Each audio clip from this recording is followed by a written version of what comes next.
بالله من الشيطان الرجيم۔ محترم یاد رکھیں ایک بات،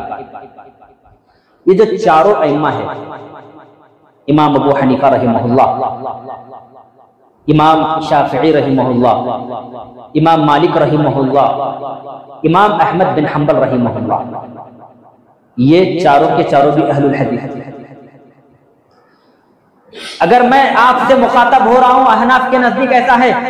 تو یہ نہیں سمجھنا کہ ہمیں ابو حنیفہ سے بیر ہے، نہیں، اللہ کی قسم ہم ابو حنیفہ رحمہ اللہ کی عزت کرتے ہیں، ہم امام مالک رحمہ اللہ کی عزت کرتے ہیں، ہم امام شافعی رحمہ اللہ کی عزت کرتے ہیں، ہم امام احمد بن حنبل رحمہ اللہ کی عزت کرتے ہیں، اور اس روئے زمین پر اہل الحدیث ہی وہ جماعت ہے جو صحیح معنوں میں ان کی باتوں پر عمل کرتی ہے، ان کے اقوال پر عمل کرتی ہے، اور یہ چاروں ائمہ اہل الحدیث ہیں۔ مثال، ان چاروں نے کہا کہ اگر ہماری بات کے مقابلے میں محمد الرسول اللہ صلی اللہ علیہ وسلم کی بات آ جائے تو لوگوں ہماری باتوں کو دیوار پہ مار دو اور محمد الرسول اللہ صلی اللہ علیہ وسلم کی بات کو قبول کر لو، آپ کی حدیث پر عمل کرنے کی کوشش کرو، ہماری بات کا کوئی اعتبار نہیں۔ امام ابو حنیفہ رحمہ اللہ نے کیا کہا؟ آپ علیہ الرحمہ نے کہا اذا جاء صح الحدیث فهو مذهبی، لوگوں جب کوئی صحیح حدیث آ جائے جو محمد رسول اللہ صلی اللہ علیہ وسلم نے کہی ہو فهو مذهبی، تو یاد رکھنا میرا مذہب ہے حدیث۔ اللہ اکبر، سے کیا پتہ چلا؟ پتہ یہی چلا امام ابو حنیفہ رحمہ اللہ بھی اہل الحدیث تھے،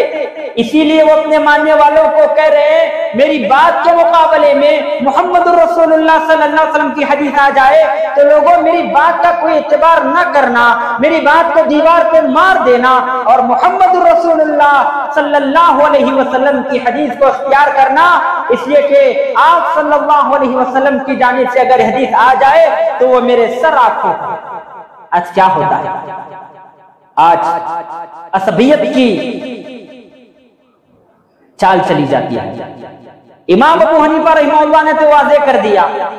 کہ بات اگر محمد رسول اللہ کے خلاف آ جائے میری بات کو دیوار پہ مار دو اور محمد رسول اللہ صلی اللہ علیہ وسلم کی بات کا اقرار کر لو، آپ صلی اللہ علیہ وسلم کی حدیث پر عمل کرو۔ آج اس کا الٹا بالکل برعکس ہے، آپ صلی اللہ علیہ وسلم کی حدیث الگ ہوتی ہے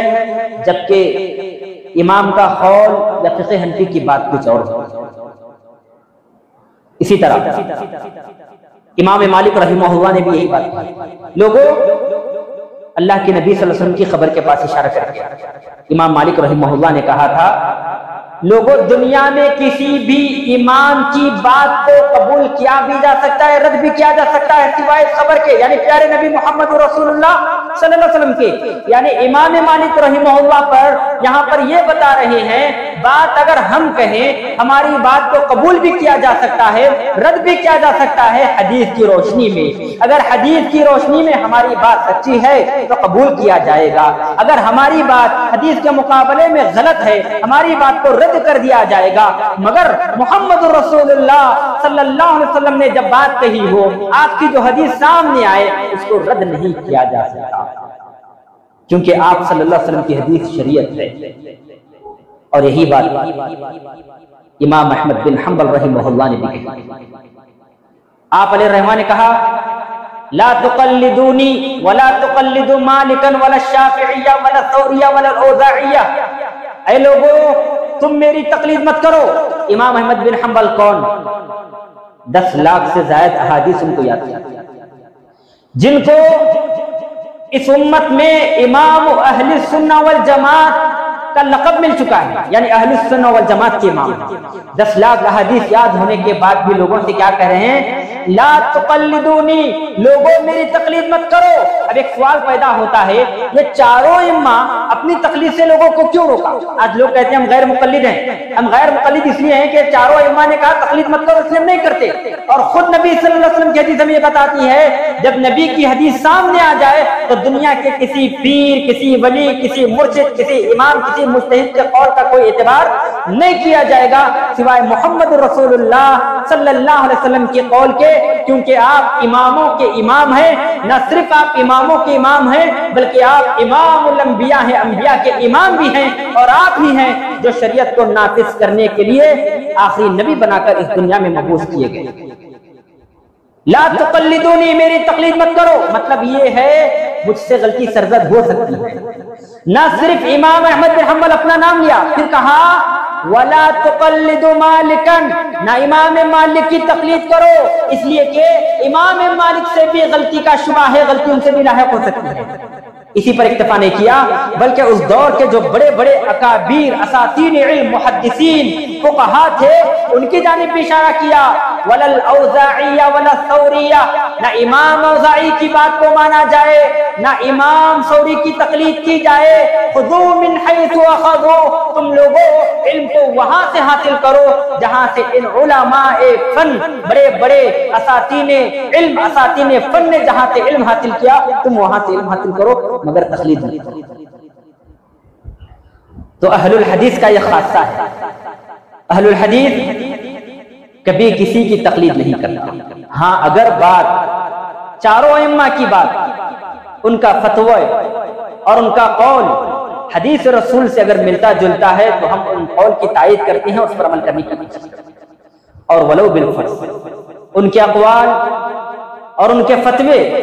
محمد رسول اللہ صلی اللہ علیہ وسلم کے حدیث کے مقابلے میں آ جائے تو ہم ان کے فتووں کا کوئی اعتبار نہیں کرتے، ان کے فتووں کو دیوار پہ مار دیں گے اور محمد رسول اللہ صلی اللہ علیہ وسلم کی بات کو تسلیم کیا جائے گا۔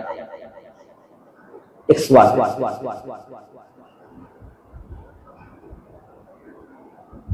چاروں ائمہ کے درمیان مسائل میں اختلاف پیدا کیوں ہے؟ ظاہر سی بات ہے، انسان کے پاس جب علم پھیل جاتا ہے، میرے پاس کچھ علم ہوتا ہے، کسی اور کے پاس کچھ علم ہو جاتا ہے، کسی اور کے پاس کچھ علم ہوتا ہے، وہ اپنے دلیل کی روشنی میں فتویٰ دیتا ہے، میں اپنے دلیل کی روشنی میں فتویٰ دے دیتا ہوں، اور فلاں عالم اپنے دلیل کی روشنی میں فتویٰ دیتا ہے۔ بسا اوقات میرا فتویٰ قرآن و حدیث کے تحت ہوتا ہے، جبکہ دوسروں کا فتویٰ حدیث کے تحت ہوتا ہے مگر وہ حدیث ضعیف ہوتی ہے، حدیث کے تحت ہی ان کا فتویٰ آتا ہے، وہ حدیث ضعیف ہوتی ہے، اور کسی اور کا فتویٰ حدیث کے تحت ہوتا ہے مگر وہ حدیث منسوخ ہوتی ہے۔ اب ان کو پتا نہیں تھا اس حدیث کے تعلق سے کہ حدیث ضعیف ہے یا صحیح، اس حدیث کے مطابق انہوں نے فتویٰ دیا۔ اب ان کو نہیں معلوم تھا وہی فتوے کے تعلق سے انہوں نے جس حدیث کو سامنے رکھ کر فتویٰ دیا وہ حدیث منسوخ تھی، اور میں نے جو فتویٰ دیا وہ حدیث صحیح تھی، نہ ضعیف تھی نہ منسوخ تھی بلکہ حدیث صحیح تھی۔ تو ظاہر اسی بات ہے ان تینوں کے معاملے میں، فتوے کے معاملے میں درست میں ہوں گا، اس لیے کہ میں نے جو فتویٰ دیا ہے مجھے اس حدیث کے ضعف کا علم تھا اور اس حدیث کے منسوخ ہونے کا علم تھا، اور جس حدیث کو سامنے رکھ کر میں نے فتویٰ دیا وہ حدیث صحیح تھی اور اس کا مجھے علم تھا، اس لیے تینوں میں میں صحیح ہوں گا اور یہ دونوں اپنے فتووں میں غلط ہوں گے۔ ایسا ہی معاملہ اماموں کے نزدیک پیدا ہوا تھا، ایسا ہی معاملہ اماموں کے نزدیک ہوا۔ ایک امام نے ایک چیز کو جائز قرار دیا، ایک امام نے ایک چیز کو حرام قرار دیا، ناجائز قرار دیا۔ اس کا مطلب یہ ہے جو امام نے جائز قرار دیا ہو سکتا ہے ان کے پاس کوئی دلیل نہ ہو، یا ہو سکتا ہے حدیث ہو تو وہ منسوخ ہو، یا ایسا بھی ہو سکتا ہے وہ حدیث ضعیف ہو، اور جنہوں نے جائز قرار دیا ہو سکتا ہے ان کو حدیث ضعف کا علم ہو اور صحیح حدیث کا بھی علم ہو، اسی لیے انہوں نے حدیث کے تحت فتویٰ بالکل صحیح کیا۔ یہ اختلافات کی وجہ ہے جو عوام الناس نہیں جانتی۔ اب عوام کے درمیان ہوتا یہ ہے، امام ابو حنیفہ رحمہ اللہ نے کہا بس بات یہ درست ہے، صحیح ہے،